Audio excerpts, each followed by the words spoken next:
cannot Mr. Chair. Hindi, kasi ang salita mo dyan, merong nagsabing katang-isip. Sinabi ko ba na katang-isip ang West Philippine Sea? I said I stand by the statement of the President. I did not mention you said it. Sir. Meron kang katang-isip na sinabi dyan eh. To whom are you referring that? No, sir. The katang-isip phrase was the President's statement during his SONA. What motivates the vloggers, the so-called vloggers? I'm not generalizing, but what I'm saying is that there are very few of them who actually are motivated by the monetization by these social media platforms, and the only objective is to generate engagements, a higher number of engagements, in order to convert this to cash. Tama, di ba? Lalo na ng mga vloggers sa lahat po ng bahagi o aspeto ng ating buhay. Ang West Philippine Sea ay atin, Commodore. Yes. Because this is the exclusive economic zone of the country. And there is no changing.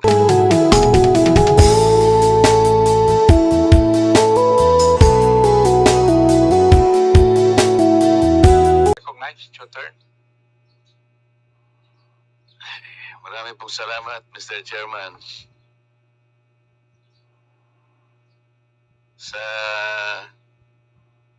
YouTube, sabi po ninyo kanina, lahat ng election misinformation, katulad po ng mga contents that might negatively impact free and fair democratic elections, ay tinatanggal po ninyo, sir. Tama po. Mr. Chair, certain types of election misinformation po, Mr. Chair.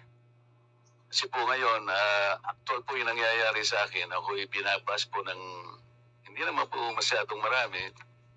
Ngunit dahil nga po ito sa pagkakasabi ko na there is no such thing as West Philippine Sea. Meron pong isang Commodore na tumawag sa akin na traitor. Do you understand, attorney, the word traitor? Yes, Mr. Chair. Yun ba ay shocking? Yun ba ay incendiary? Yun ba ay demeaning or inappropriate language? Or a member of Congress like me?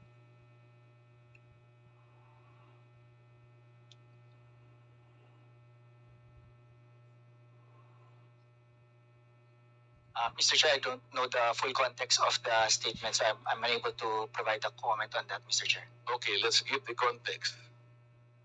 Nung po kasing nakaraang hearing, ang nagsuggest po na i-educate po natin ang ating mamamayan sa mga nangyayari sa West Philippine Sea. Ito po ay pinasimulan po ng CICC. Siya po yung executive director po ang nagsabi na kung ang pag-uusapan po yung complexities surrounding this troubled sea, ay kailangan po nating ma-educate, ma-impormahan lahat ng ating mamamayan. Yun po ay sinabi niya sa liwanag ng maraming misinformation, marami pong mga deepfakes, mga fake news.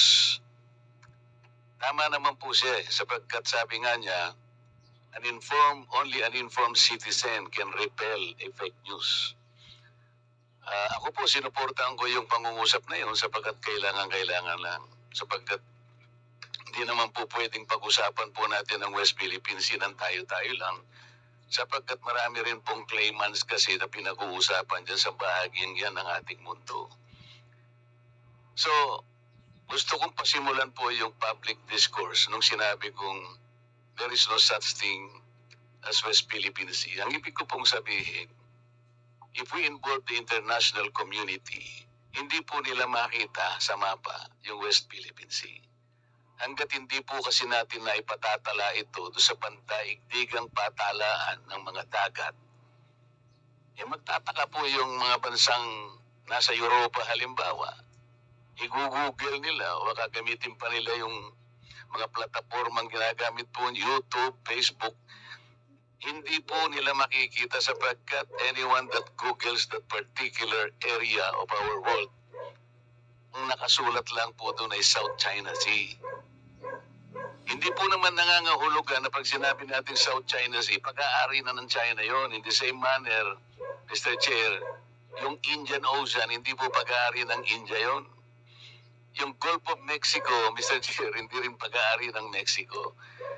Ang ibig sabihin, gusto po nating iklaro lahat sapagkat ayaw nating payagan na magkakaroon ng misconception, miscommunication. Ang West Philippines Sea, tayo po ang kumilalan. Tayo lamang po. Kung tayo lang naman po rito at wala na po tayong kasamang ibang bansa, okay na po sana yon. Hindi po pwede yung ganun sapagkat lalo na ngayon, pinag-uusapan nga po yung panig ng mundo na yan, ayaw nating masabi man lang ng ibang bansa, ano ba yung pinagkakaguluhan na ito? Bakit hindi namin makita yung West Philippines? Kasi hindi nga po nakatala. Ang patalaan po, Mr. Chair, yung tinatawag lang International Hydrographic Organization. Ayun po yung isang Commodore, tinawag po niya ako na traitor. Nang hindi po niya tiningnan yung konteksto ng pinag-uusapan. Bakit po hindi nyo ipaliwanag sa buong mundo na pinatatala na natin yung West Philippine Sea pero hindi natin maitala-tala. Matagal na pong panahon na pilit nating ipatala, hindi pa po na ipatatala. Kaya sa ngayon, hindi po nire-recognize. Tayo lamang po yon. Mr. Chair, yun pong sinasabi nating West Philippine Sea, ito po yung bahagi ng ating exclusive economic zone. Atin po yun, for the record, kinakailangan pong malaman ng lahat. Atin po yun, kahit anong mangyari, we will fight anybody to the last drop of our blood. Atin yun, yun ang ating exclusive economic zone. May pangalan o walang pangalan, atin yun. Pero yung isang Commodore na masyadong emotional, tinawag niya akong traitor, Mr. Chair, nang hindi po niya naiintindihan ang pinanggalingan ng pinag-uusapan dito. Pwede po ba tayong gumawa ng kalye, tayo-tayo lang, nang hindi natin ipatatala sa barangay o kaya sa munisipyo? Pagkat pumunta ron si Honorable Barber Seme, sakay ng isang tricycle. At iwe-wish niya yun. Sapagkat ang gumawa lang doon si Congressman Patuan o sarili niya lang, hindi niya makikita yun, maliligaw yung tao. Yun ang ibig ko po sabihin. Ilagay po natin sa konteksto ng pangmundong pag-uusap ito. Hindi po tayo nag-iisang bansa lang sa daigdig. Yun po yung ibig ko sabihin. Kung mag-google po, o kung magpa-vlog po yung ibang mga tao at ipipilit nila na si Congressman Marcoleta, maka-China pala ito. Mr. Representative po ng YouTube. Kasi pag tinignan niyo po yung YouTube, lilitaw yan. Marcoleta pro-China. Paano po ninyo ipaliliwanag sa tao na hindi po ako pro-China? Ano yun po, lumalabas po, tinignan niyo po yung YouTube. Lalabas po doon na, ewan ko sino po yung gumawa niya, pero maliwanag na talagang election misinformation, Mr. Chair. Lahat kanya ng kandidatong senador ni PRRT ay financially supported by China. Nandyan po kayo sa YouTube. Lahat po niyan siguro nakikita niyo na. Paano po ito, hindi po niyo ite-take down itong mga contents na ito, sir?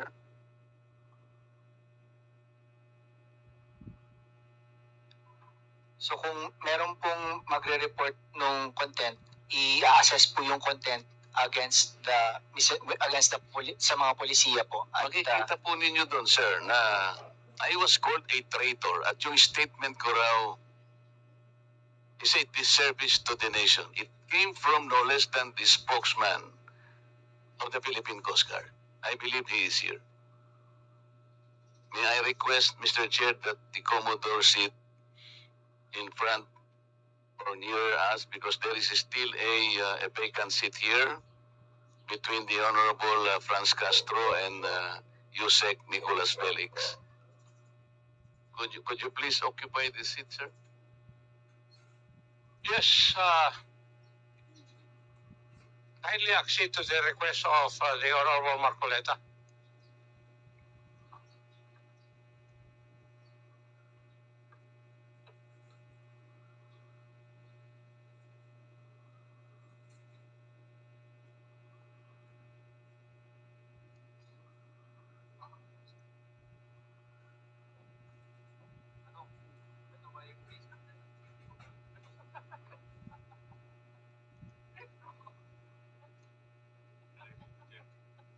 May I continue, Mr. Chair? And thank you for acceding to my request, Mr. Commodore. You just called me a traitor, sir.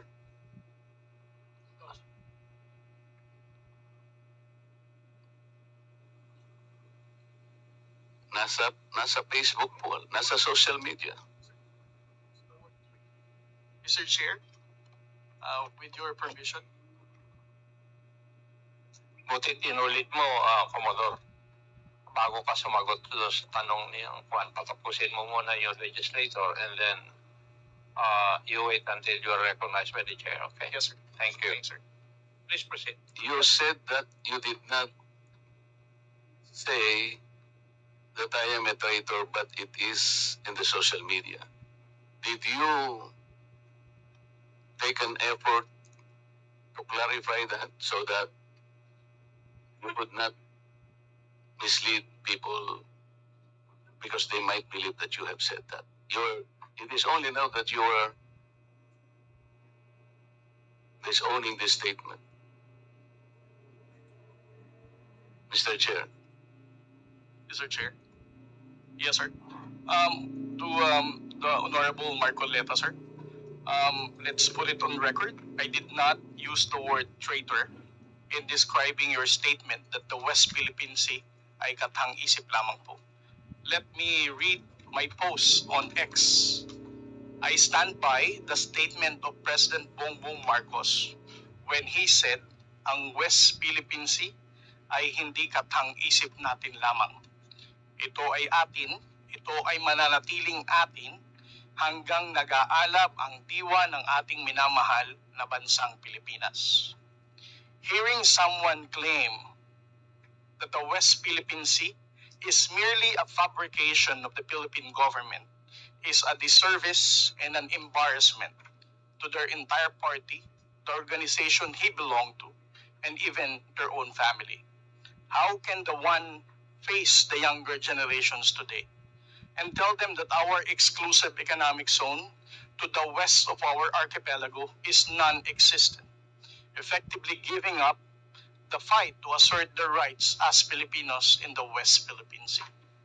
Mr. Chair, sinabi ko ba na katang-isip ang West Philippine Sea?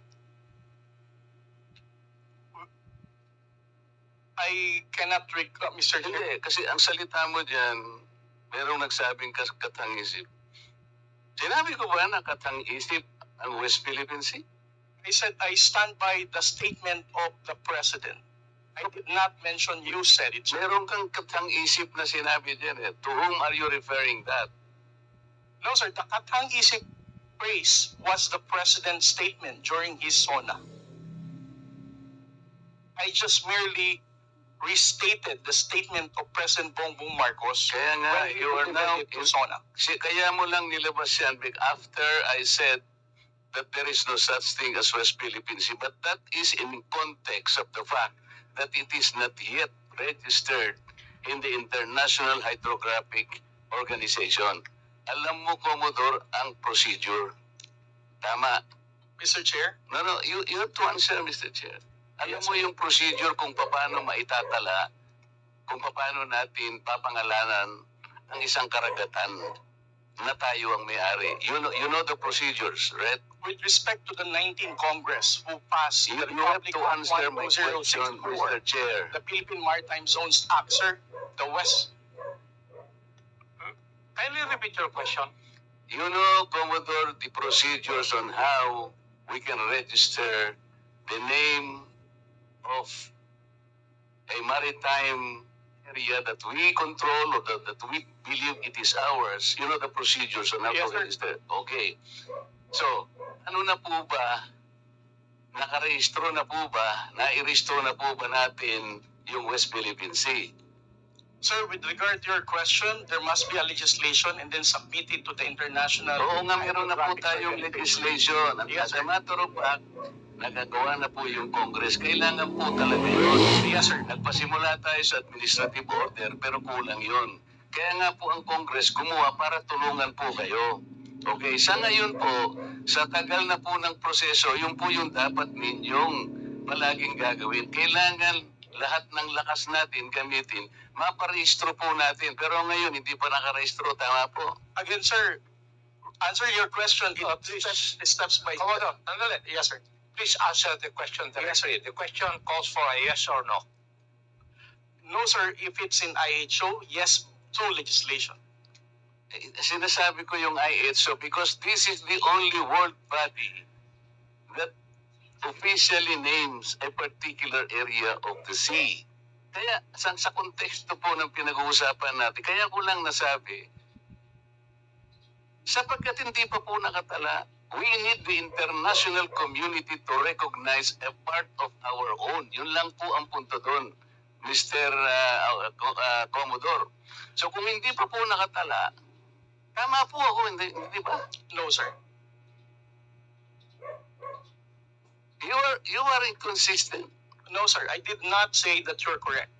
I will not agree that you are correct. West Philippine Sea is our exclusive economic zone.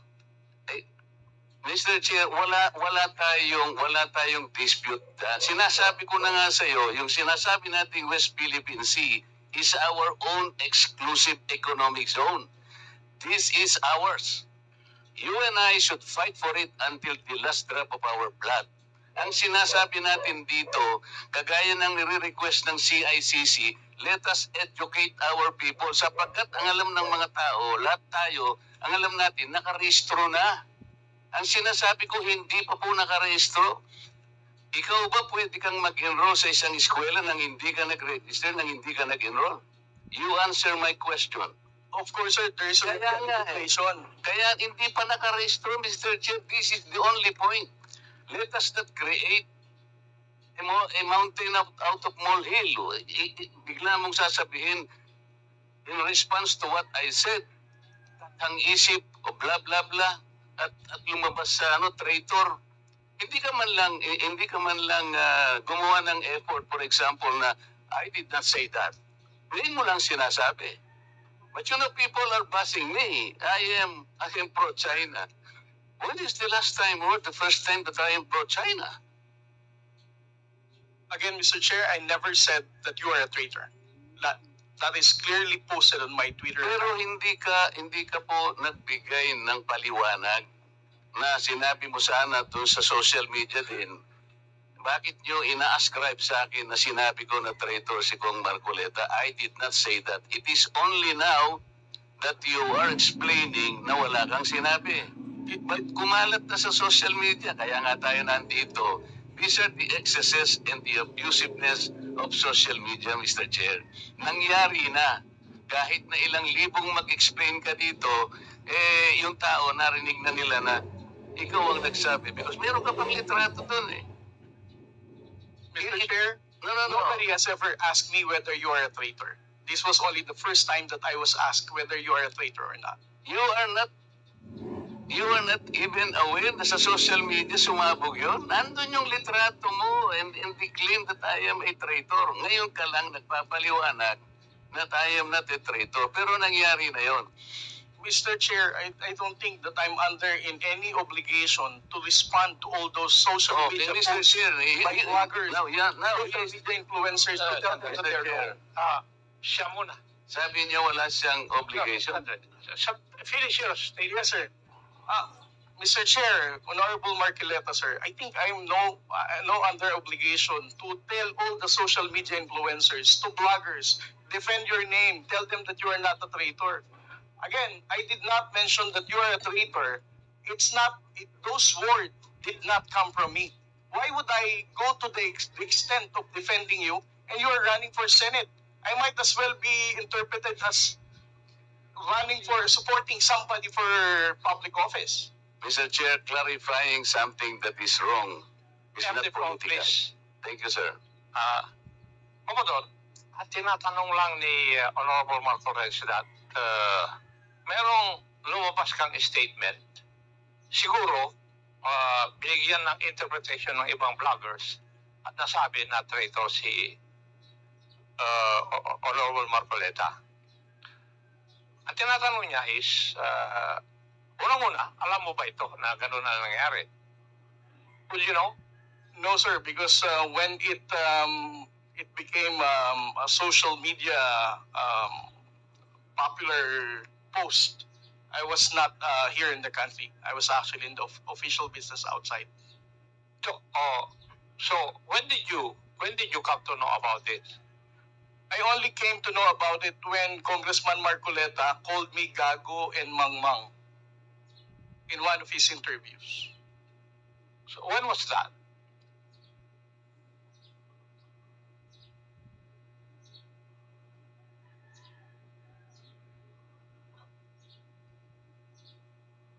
During his interview last February 10, huwag tayong magpagago at magpaka-ignorante katulad ng Commodore na yan. So, at that point in time, ang tinatanong kanina ni Honorable Marcoleta na merong misinterpretation doon sa iyong statement sa social media. Yes, sir. And you did not bother na i-correct man lang yun. Yun ang dinadrive ni Honorable Marcoleta kanina pa. Yes, sir. So please answer that question. You did not do anything. I did not do anything, sir. Okay. Why? Why did you not do anything? It's because, sir, if I'm going to keep on defending because one... No. Yeah. You are not supposed Yes. to defend me. Yes, sir. Because If as I it said, is true, Mr. Chair, that he did not call me traitor, but it continues to be there and to be consumed by the public through the social media. I think it is his responsibility to deny it if it did not come from him. That is all I was asking. And I think this is not too big for him to do. Yun lamang eh. But he admitted that he did not do anything. Yun na nga. That's why I'm asking why is it not important to you to correct something that did not originate from you? it's because, Mr. Chair, the only time I learned about that was when I heard about your interview calling me Gago and Mangmang. Why would I even defend you if you're calling me Gago?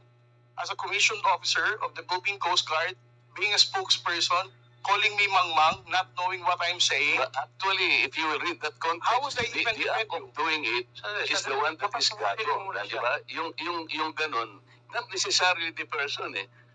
Eh sabi ko nga sa'yo, kung kinurek mo man lamang yun, because it continue to be there in the social media, Mr. Chair, yun ang nakakasama sapagkat people, no, hindi ko naman sinabi talaga yun. Mamamatay siya because it came from you. Pero pag hindi mo sinabi at you continue to be silent, akala ng tao, sinabi mo. So that is the problem, Mr. Chair.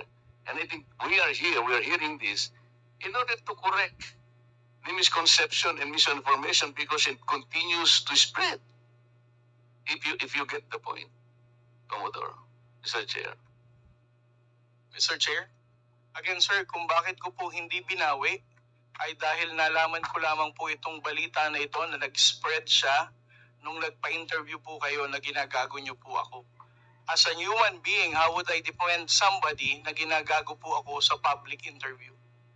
Mr. Chair, kung titingnan mo yung konteksto ng pagkakasalitan, hindi ikaw ang ginagago. Ikaw ang ginagago. Ang sinasabi ko rito, let us defend our own nang hindi tayo nagiging gago o kaya nagiging emotional. It's actually hindi sa tao eh. Kung hindi yung act na, halimbawa wala tayong ginawa o kaya sinabi natin. Kasi nagmumula ako, Mr. Jet, sa pagkakasabi na hindi man lang tinignan mabuti saan ba nang galing itong narrative. Ngayon, i-explain ko nga sa'yo, Commodore, ito'y nangyari doon sa pinagsimulan na dapat nating i-educate ang ating mga kababayan. Yun ang pinagmulan nun. So it is not disservice. I do not deserve to be called a traitor just like that. Kasi ang gusto kong mangyari, lumitaw na ma-informahan natin ng tao na sa ngayon hindi pa talaga naitatala officially yung West Philippine Sea para malaman ng tao. At yun ang kailangan natin gawin. Pagsikapan natin, pagsakitan natin, ipatala natin, Mr. Chair. Because pag napatala na natin yun at ginugol nila, o talaga palang merong West Philippine Sea. Hindi lamang dahil sa nandun, gumawa na tayo ng batas because, Mr. Chair, that is preparatory para maipatala na nga natin eh. Kaya lang natatagalan talaga. Ganun siguro yung proseso. So yung pong mga ibang vloggers, Commodore, hindi nila ma-recognize.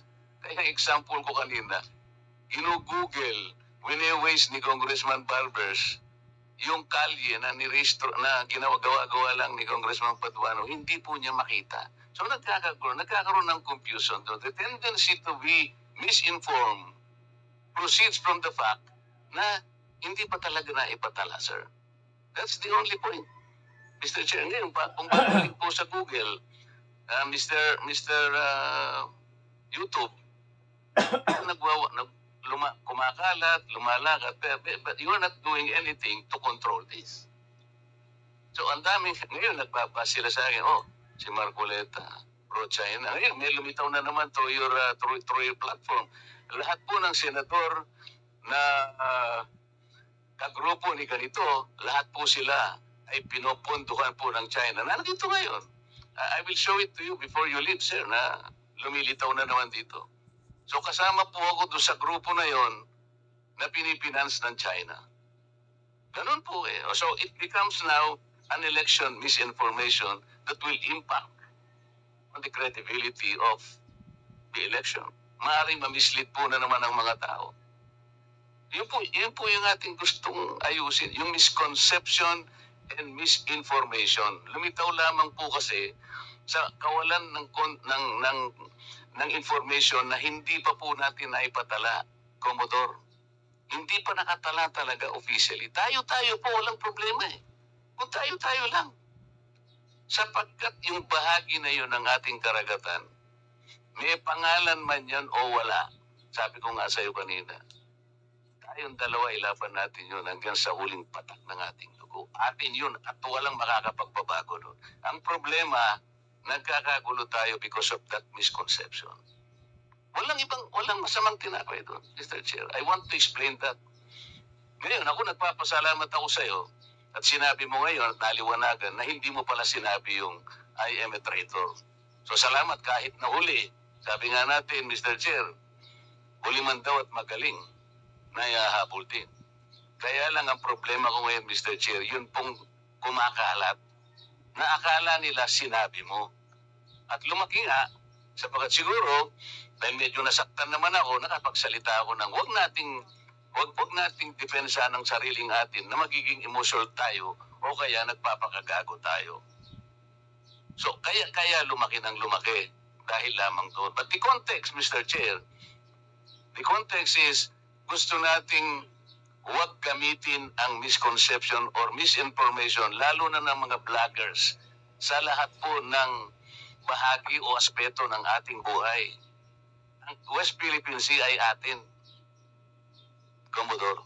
Yes. Because this is the exclusive economic zone of the country. And there is no changing that fact. Kahit anong magbalik-balik ta rin natin ang mundo natin, atin ito. Kaya lang ipatala po natin yung pangalan para po hindi gamitin sa misinformation. Mr. Chair, thank you very much. Well, I think we have seen one of the ill effects of misinformation. I think everybody will agree to that. That is one of the ill effects of fake news or misinformation. Would you agree? Yes. So next time, kasi hindi ako nagbabasa kasi ng mga ganyan eh. Para hindi ako apektado. Yan ang ako. Yes, Madam Tikia. Mr. Chairman, I would just like to, with the indulgence of the chair and the members, I also take exception to what the Commodore has labeled me as being makapili. In my testimony the first time. I said I am not pro-China, I am pro-Philippines. But I'm not makapili. He labeled several people as being makapili.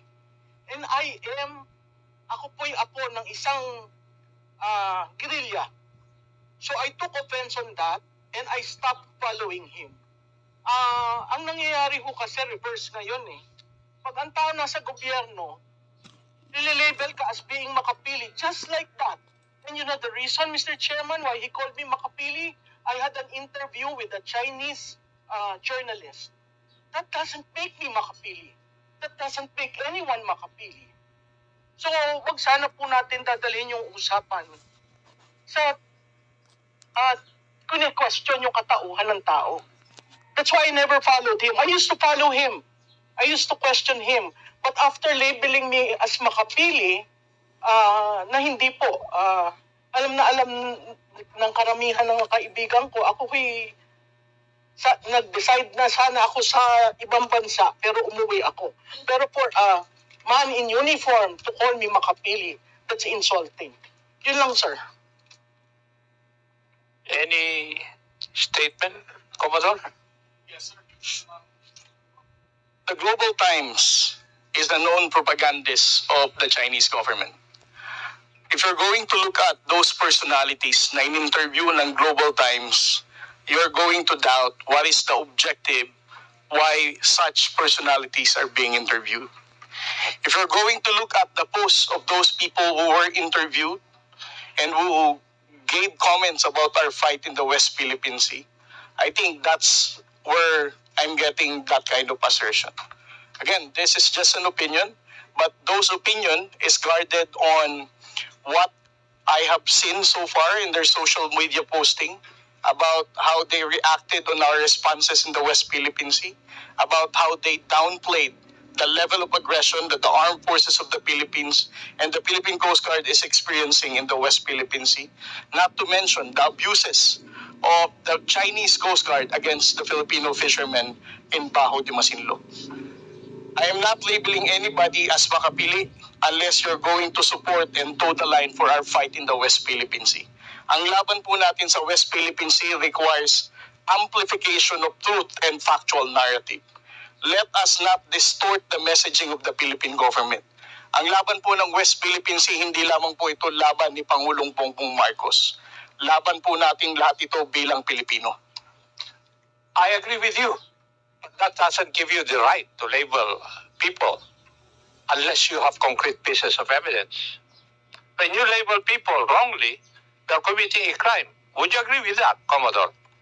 Yes, sir. I definitely agree. And that's why I'm looking into my social media whether I clearly identified Miss Maluti Kia as a makipili. Sir, you tagged me. That's why I stopped following you. And that was, sir, Mr. Chairman, that is one interview. I received invites for interviews, whether political, whether campaigns, and that is one. How can you label me without knowing me first? That's my point. Being makapili in your time and the time of my grandfather and this time, it's something that we hold dear. We do not want to be labeled makapili. But he readily labeled me with one interview.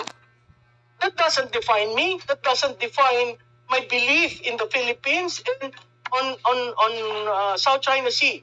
At Commodore, ang laban ho sa South China Sea, nagsimula pa yan nung unang-una pa. Mr. Chairman, hindi point lang of order, Mr. Chairman. Sandali.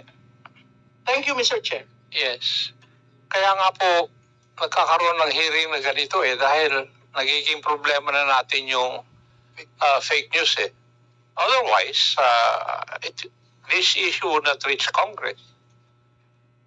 Ako nga, to tell you frankly, yung mga anak ko ang nagsabi sa akin, nakipagkamayan lang ako kay Honorable Franz Castro. Nililabel na ako na friendly with the left o nag-I5.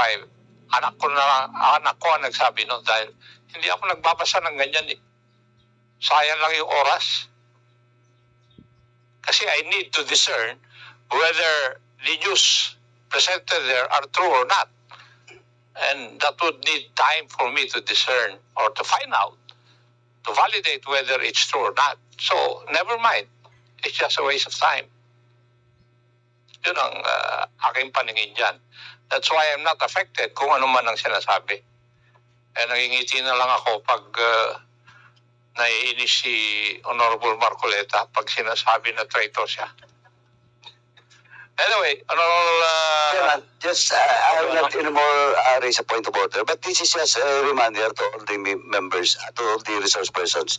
In the hearing, any hearing, we do not allow that exchanges of Mr. Chairman, exchanges of accusation against from one resource person to another.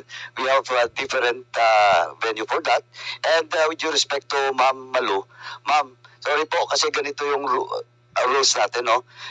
It's between the good Commodore and of course the issue raised by Congressman Marcoleta. Now, we should not attack resource person to that question and attack statements coming from the resource person mismo. Thank you po, Mr. Chairman. Thank you po. thank you. Before I give the floor back to the Honorable Marcoleta, let me recognize the presence online of the Honorable Maria Rachel J. Arenas. Magandang hapon po. Yes, Honorable Marcoleta, please proceed. Colonel, did Commodore. okay. Commodore, you graduated from the Philippine Military Academy. No, sir. I'm 3 weeks short of my graduation. Would you like to say, or you would like to explain why you did not succeed in graduating from that great military academy? Yes, Mr. Chair. As what the chairman, General Acob, knows, we have the honor code among the Cadet Corps Armed Forces of the Philippines. I was charged of cheating with other 7 of my classmates, and it was a gentleman's agreement. If you violate the honor code, you formally file your resignation, and then you just leave, sign the clearance, and get out of the Philippine Military Academy. And that's 3 weeks before my graduation, sir. I never insisted because I respect the honor code. But did you violate the honor code? Yes, sir, we did. That's why I resigned for the good of the service. Okay, but that's not my question.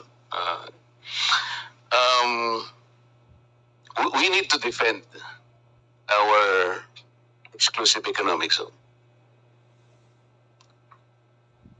with all our might and with all our life, because it is ours. Hindi lamang yung EEZ, merong continental shelf, territorial sea and all this. These are maritime rights, which even the UN Convention of the Law recognizes. We had an award, yung arbitral award between the Philippines and China, and the subject matter is the South China Sea. You know that. Yes, sir. In that particular award, the tribunal ruled that the Scarborough Shoal is a traditional fishing ground. Yes, sir. I'm sure you studied that. Traditional fishing ground proceeds from the traditional fishing rights, or TFR, which is a private right fully recognized under public international law. Yes, sir. You agree? Traditional fishing ground. And in that award, the tribunal said, well, the Vietnamese, the Chinese, and the Filipinos can freely fish in that area because it is a traditional fishing ground. Mr. Chair, I think the good Commodore and the rest of the agency that is bound to protect our fishermen could have started along that line.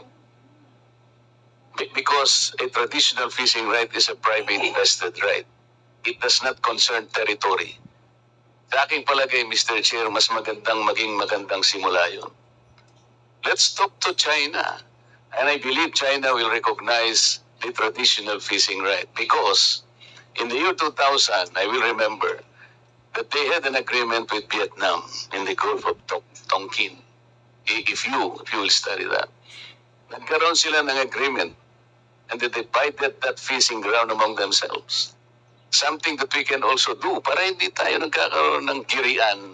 Pinag-uusapan lang naman dyan are the living resources in this particular area. Bakit hindi po natin binibigyan ng emphasis? Why don't we initiate something positive along that line? We had the tribunal ruling. Sabi niya, it is a traditional fishing ground. Bakit hindi natin sila kausapin on that basis? Marami tayong jurisprudence, international jurisprudence.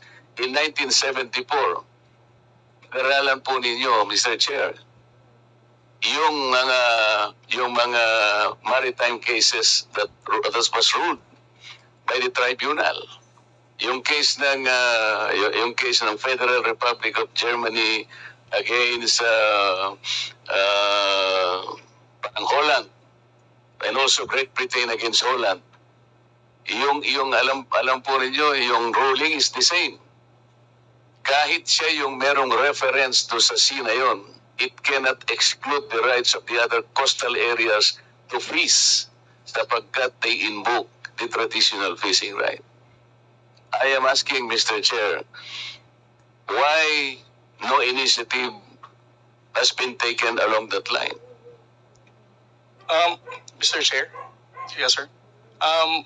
To Honorable Marcoleta, it's beyond my pay grade to explain why our strategy is not in alignment with that fishery agreement in Bajo de Masinloc. And it's also worth mentioning that the Philippine Maritime Zones Act highlighted that Bajo de Masinloc and its territorial seas, we have sovereignty and sovereign rights over these waters. So on our level, in the Philippine Coast Guard, we cannot go against to the enacted law of the Congress, much more to the national security and foreign policy direction of the President. I am not saying that it is within your pay grade to discuss it with the Republic of China. What I'm saying is maybe because you are a member of the Philippine Coast Guard, you could have talked to the other agencies of government higher than you that we could be initiating this along this line because we can take advantage of that particular tribunal's decision. Hindi ba? Pwede naman natin gamitin yun eh. Sabi ko nga sa'yo, ang daming cases, maritime cases, disputes ruled by the same tribunal. Ito. Gamitin natin because they are all involved traditional fishing rights. Yung arbitral award natin, sinabi nga that the Scarborough Shoal is a traditional fishing ground. So sinasabi ko lang, pwede tayong mag-initiate along this line because we are backed up by the award. And another, Mr. Chair, have you read the entirety of the UNCLOS? Not the entirety, sir. I won't pretend that I have. Even if I read, I'm not a lawyer.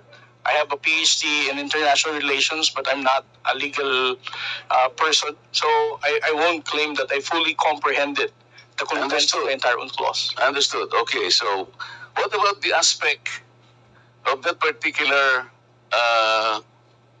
UNCLOS document that relates to the particular maritime area that is now called South China Sea?